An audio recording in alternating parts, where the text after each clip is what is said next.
that he comes to you. My wife has me a house broken. My wife has me a house broken, see, so I could do it.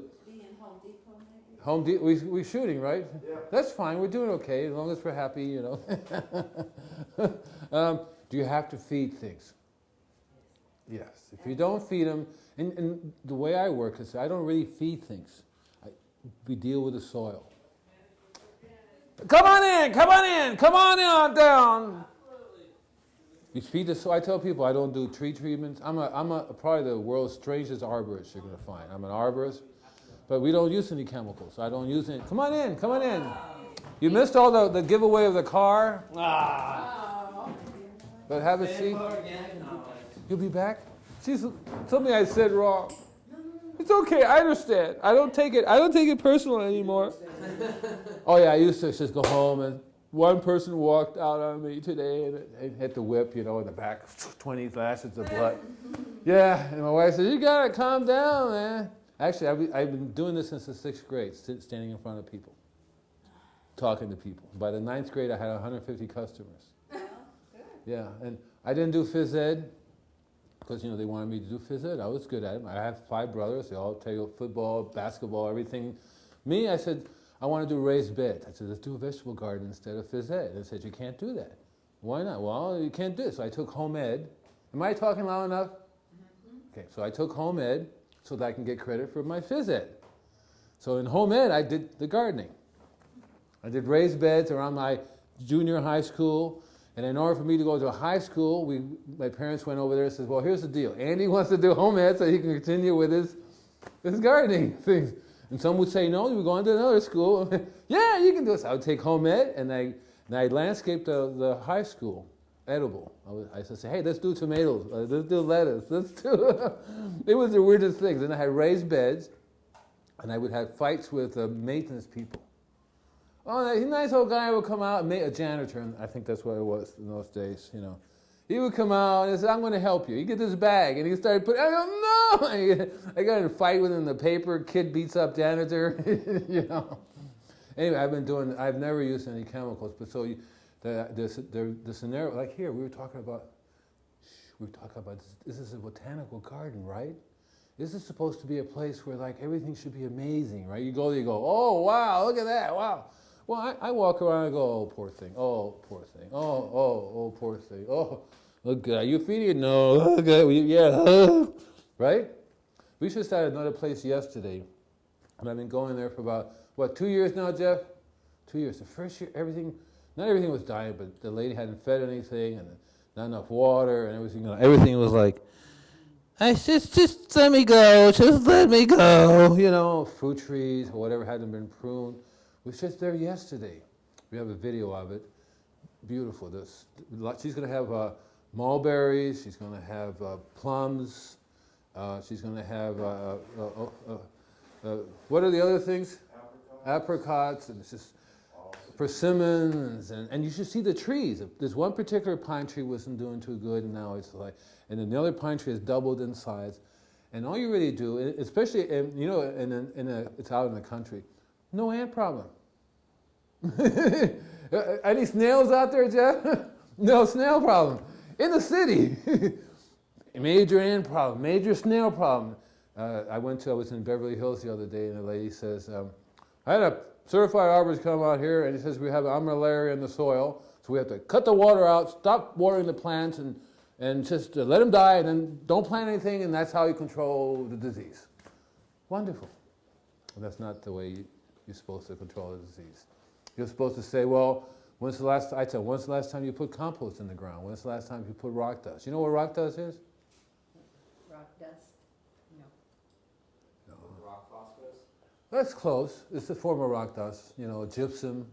Yeah. But rock dust is more of a way that the people take. See, not all rocks are alike. What makes a difference is what Mother Nature puts into it. So a volcano, you remember when Mount St. Helena went up through all that dust? I would have been out there bagging the stuff and selling it. Mount St. Helena's best, you know? And scientists are going, we don't believe what's coming back. Everything's just...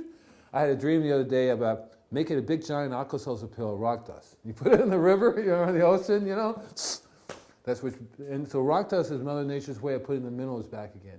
And, you know, talk to anybody around here. So minerals. Oh, we dump maybe calcium here or do that here. But it's not really the way it's done, is it? You know? And that's the way, that's what you really have to do as an organic gardening. You really make healthy soil, living soil, have the bacteria in the soil. See?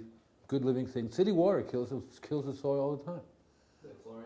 Chlorine, the fluoride, the bromide, whatever else is in there. You see what I mean? Yeah. Bad, really bad. Do you have any questions? Because I charge $100 per question, so it's really cheap today. So where do we get the rock dust? well, actually, you live in a place with a major source of rock dust in Southern California. Yeah, I told you about that guy already. It's What is this? I can't give you his name because that would be a commercial. But he sells right here in Encinitas. So the guy sells rock dust. It's minded. It's really nice. What do you do with it? You put it on your soil? Several times a year, you work with nature. As you say, it's going to rain. Do a rock dust. Rock dust is just one of the ways you feed the soil, and you use the minerals. That would be the animal manure. When you're making compost, you want to use chicken manure, horse manure, cow. The reason why I switch. I mean, I try to use a blend because they all have different bacteria. The whole thing is just getting bacteria. That's why my products, I add the bacteria to it. All these things here, they have, even the rock dust. You know what mycorrhiza is? Mm-hmm. You know what mycorrhiza is? Who said, mm-hmm? No, I'm new at this. Who said, mm-hmm? Oh. You did. Is that for the bush beans? No, what is it? No, that's a different thing you put in the soil that inoculates the beans. Yeah. That's different than mycorrhiza. She said she knew. Well, I don't know much about it. Well, you sound like you knew. So what is it? What? No, it's related to the mushrooms? no, it's just natural. It's bacteria that's normally found in the soil. How can you add this to my soil? Well, you buy products that say has mycorrhiza in it for starters. Does Sure Start have that? My stuff, of course, my stuff has it, but not Sure Start. But just some of those Read the seed starter helpers, organic. Read- Eat Stone mix one. right. Read the ingredients. I know that there are lots of them on the market, and you'll say it'll say mycorrhiza, you know, or it'll say bacteria, or it'll say. The trick is to just stick to organic stuff. Yeah. And you'll find that once you start getting in the soil, it'll live there if you have a good healthy soil. But if you have a really bad environment, they die, like nematodes. You know what that is, right? I put them down. Yeah, you got nematodes, you got good nematodes, and you got bad nematodes, right? So the idea is, why do you have bad nematodes? Because the good nematodes are not there, right? So you buy good nematodes you put in, but they die in this bad environment. Like over here, I bet you if you put nematodes out there, they'll die. Sorry, right? So there's nothing for them to grow in. So that's the trick to feeding the soil. And then once you do that, then everything you do is based upon feeding the soil, and the plants happen to be secondary. You know what I mean? It's organic. It's no longer manure when you're using it. Nature Yeah. intended. Once you turn it into compost, It bothers you not the on same. your ticks, white flies and fleas. Help to diagnose what's wrong with roses or trees. That nothing alternative away to the disease. That's the whole planet. It will please, so don't panic. It's organic. No chemicals to make the earth sick. Don't panic. It's organic. The way that nature intended it. So for advice to help your plants, why not give Andy's way a chance? You mainly control all pesky elements. He'll even teach you how to dance with them, so don't panic. It's organic. No chemicals to make the earth sick. No panic. It's organic. The way that nature intended it.